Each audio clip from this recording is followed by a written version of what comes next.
Introducing John Goff, please welcome Hall of Fame legend, Jerry Jones.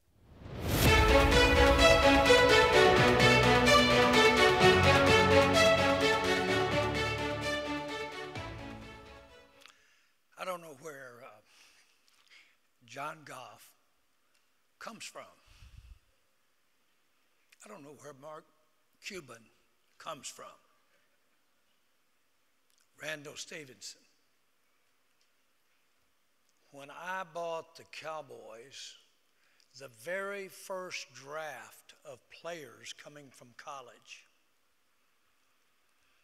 had not only Troy Aikman, who we took, but it had Barry Sanders.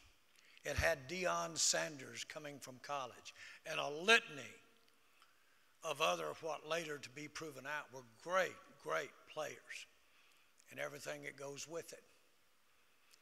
This class, Randall Stevenson, Mark Cuban, and I'm not going to go through all of them, John Goff. This class is like the first draft class that I ever got involved with. It's unbelievable. Unbelievable. Now, I'll tell you firsthand, if you want to have a little bit of success, make your first pick almost the first day you ever got to be associated with the Cowboys, be Troy Aikman. You can have some success doing that. So much for brains. I really don't know where John Goff comes from. It can't be kryptonite. I don't mean that at all. Could it be that he was out there trying to get a grocerman when he was growing up, trying to get him to, on a commission or on how much is sold, make that work? Could it be that he was deprived, not deprived, but he wanted things? Is that the key to wanting it? No, I've seen people with silver spoons in their mouth be the gnaw your leg off, most aggressive, brightest people you can see. I don't know where it comes from. But I can tell you this, when you're looking at it in the vernacular of a football player, and you're basically trying to read where he's been and where he might go as a professional football player, you do talk to his neighbors, you do talk to his people he grew up with. If you can, you talk to his brothers, you sure talk to his coaches, and you sure talk to his teammates at that time. Truly, that is like going in a business school, walking in a business class, and picking the successful people that are sitting in there that day. Because the ones you missed may have dropped out and may not even been in there. I think what happens, and in my vision of John, I think what happens, you associate with a Richard Rainwater. You try to rub elbows, you look them up. Somewhere that's ambition. And you try to hang with them. John actually brought Richard Rainwater the idea of buying the Cowboys before I came along. Richard Rainwater thought it was a shitty idea. I'm glad you, John, with that enthusiasm of a young man, came coming. And you got Roger Staubach, who when I first really met Roger Staubach was sitting at Texas Stadium with Gene and Charlotte. And Roger Staubach and his wife were sitting there, and we were watching the New York Giants play the Dallas Cowboys. 20,000 people was all that was there.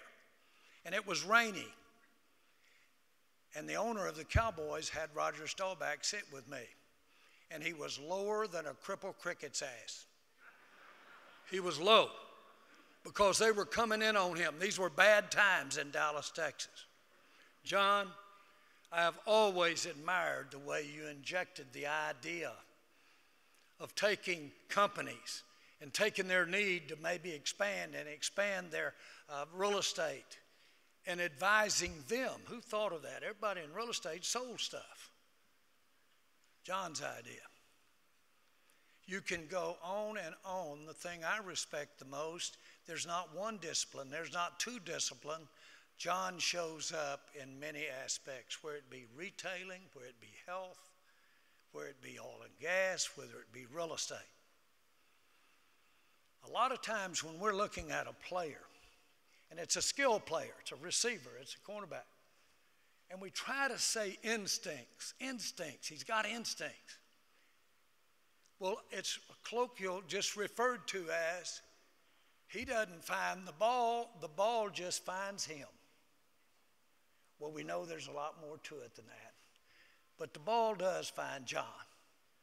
I'm honored. I'm in business with John. I looked John up. I learned a long time ago, old Jonesy got a lot smarter when I was with brains and with talent. And I hooked up to John. It's with great honor that I introduce to you the next Business Hall of Fame member in Texas, John Goff. Thank you.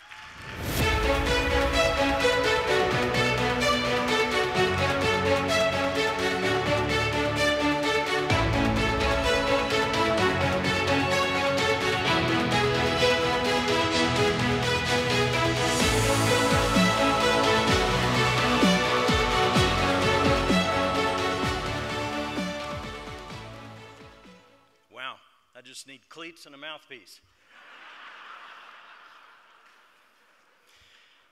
What an honor to be introduced by a true legend. Jerry, thank you. And thank you for the whole Jones family, the entire family. Gene, so nice of you to spend time here with us. Stephen, Charlotte, thank you for being here. I have to tell you, the Jones family are incredible partners and just wonderful friends. Thank you. A big thank you to Elaine Agather and Derry Stone for those kind words on the video. I want to congratulate all the honorees tonight. I'm so honored to be up here on this stage with you. It's humbling. And it's a special honor to be alongside Mort Meyerson. Mort was a mentor for me. Mort and I officed with Richard Rainwater way back in the late 80s. And I had this idea of creating a company.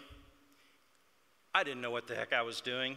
Mort had run a big, massive company, EDS, and I had the opportunity to have him as a mentor, and it made an incredible difference in my life.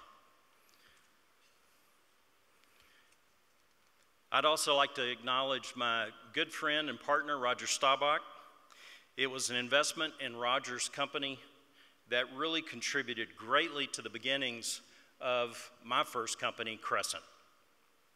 Thank you to the many friends and family here tonight, and most importantly, thank you for joining me on this amazing journey over the last 30-plus years.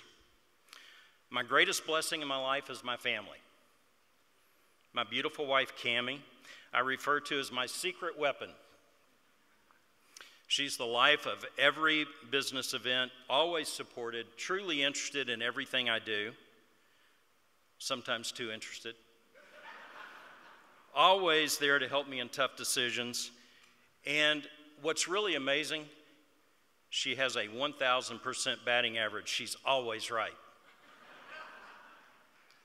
My entire family has endured long hours, countless interruptions, phone calls, travel schedules, crazy, and admittedly an intensity that I know that I carry, and I recognize it's not always easy to live with. And I'm so appreciative of Sarah, Travis, Christopher, Lucy, and Lily. And just they offer so many wonderful doses of love, attention, understanding, support throughout this journey. I have the joy now of working with Travis in the family office. He's president, and Christopher, who is working at Crescent, or the Travis family office, Goff Capital. Much of my business family are here tonight. I often say they do all the work. I just serve hot coffee, stay out of the way, and get all the credit. Crescent's led by Jason Anderson and Conrad Shazinski. As co-CEOs, they lead with smarts, humility, and integrity. I'm blessed by the longevity of the team that I have. Suzanne Stevens, our CFO, she's been with us since 1994. John Zog, same time period. Joseph Pitchford. Crescent alumni often create businesses. Denny Alberts is here. Denny and I are partners now in a whole new enterprise in the senior living business. Bob Stallings, the single best lead director I've ever had in my life, and it sounds like a boring role, but I got to tell you, Crescent wouldn't have been sold without Bob Stallings. Jeff Kuster's here. He runs Canyon Ranch. We have so many interesting investments, and I have a blast going into the office every day. It's so much fun because I've got all these great people I work with. So Jeff Kuster runs Canyon Ranch, our oil and gas company, Contango, Wilkie Collier, Farley Dakin. I love seeing this young talent grow. In addition, we have leaders from our aerospace manufacturing businesses as well as live entertainment. Travis leads a great team at our family office, and they not only enhance our lives by making really smart, interesting investments, but also just making our lives simpler. We're very blessed to have them. There was nothing remarkable about my upbringing, nothing. I grew up in a small town, Lake Jackson, where I found entertainment in sports, the outdoors, tearing things apart, and building all kinds of things. A commercial hot water heater I found at the dump, at the city dump, I converted into a submarine and almost killed myself and 2 friends. What I learned is always have an escape hatch, always. Whether it's business or a submarine, have an escape hatch. I began work at a very early age, and I knew that ultimately I wanted to build my own business.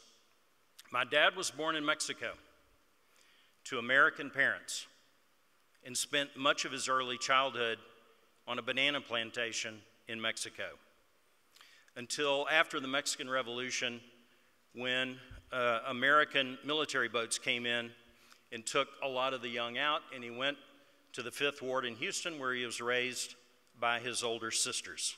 And it was only because of his athletic ability that he even got a shot of going to college, and he graduated. My mom grew up in Sherman, where her father owned a hardware store that, of all things, sold hardware, but also coal and ice cream. So entrepreneurship goes way back. This marriage resulted in a family defined by honesty, hard work, and grit. Our parents, and my brother and 2 sisters are here with me tonight, and I'm so appreciative of them making the trip. They set such high expectations. They encouraged us, no doubt. They had 0 tolerance for complaints. Love was in the air, like the song, but it was never stated. I don't think I ever heard, I love you, but I knew they did.